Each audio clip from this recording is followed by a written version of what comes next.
জাদুকর নই এবং জাদুতে আমি বিশ্বাসও করি না। তুমি যদি আমাকে হত্যা করতেই চাও তাহলে আমি প্রস্তুত। কি? তুমি মরতে প্রস্তুত? হ্যাঁ, তবে এক শর্তে। কোন শর্তে? তুমি শহরের কেন্দ্রস্থলে একটি মঞ্চ নির্মাণ করো, সেখানে দেশের সব জনগণকে একত্রিত করো। সমবেত জনতার সম্মুখে আমি আল্লাহর নামে বক্তৃতা করব। তাদের সবার সম্মুখে তুমি আল্লাহর নাম নিয়ে আমাকে হত্যা করবে। তুমি কি আমার সামনে কৌতুক করছো? জনগণের চোখের সামনে তাকে হত্যা করব। তারা মনে করবে আল্লাহর ক্ষমতা নাই তাকে বাঁচাবা। আর এর মাধ্যমে আমি জয়ী হব।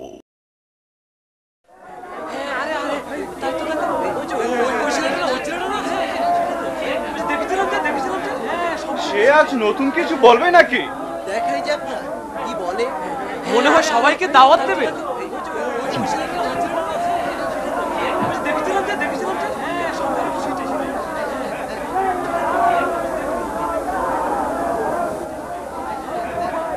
সমবেত জনতা, বিস্ময় বালক ও আদ্যা, আপনাদের সম্মুখে এই মঞ্চে দণ্ডায়মান। এখনই এই মঞ্চে রাজা নিজ হাতে তাকে শাস্তি প্রদান করবেন।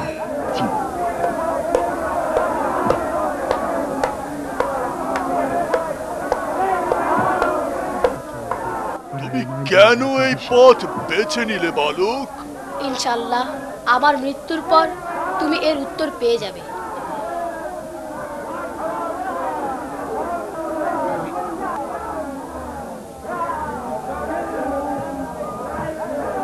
নাও এবার পড়।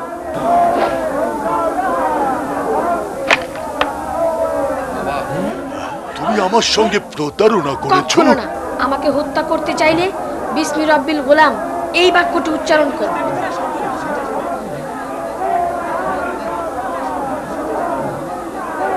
ঠিক আছে, বললাম বিসমি রব্বিল গোলাম।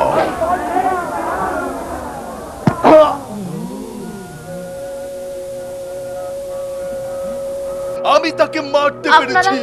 আপনারা বিশ্বাস করুন, আল্লাহ ছাড়া আর কোনো প্রভু নাই এবং এবং সবকিছুই তার হুকুমে হয়ে থাকে। তার হুকুমে হয়ে থাকে।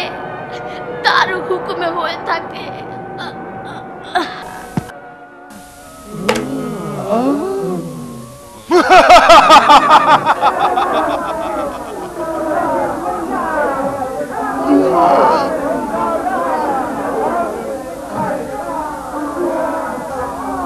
শুনুন আপনারা, রাজা ওয়ার্দাকে ততক্ষণ পর্যন্ত হত্যা করতে পারেনি যতক্ষণ না সে আল্লাহর নাম উল্লেখ করেছে। তার মৃত্যু এটাই প্রমাণ করে যে আল্লাহ বলে কেউ একজন আছে।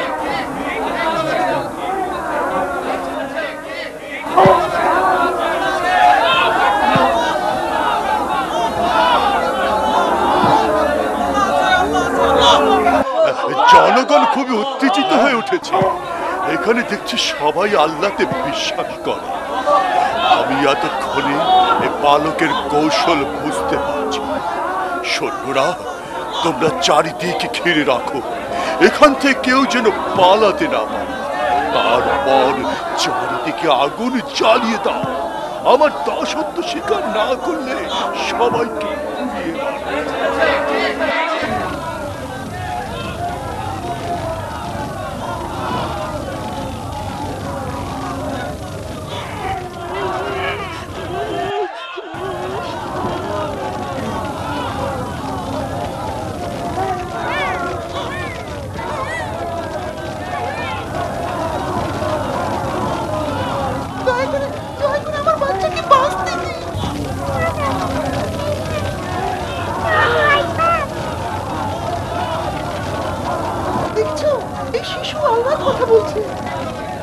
এ দেখি আরেক ডাইনি। দাও বাচ্চাকে দাও।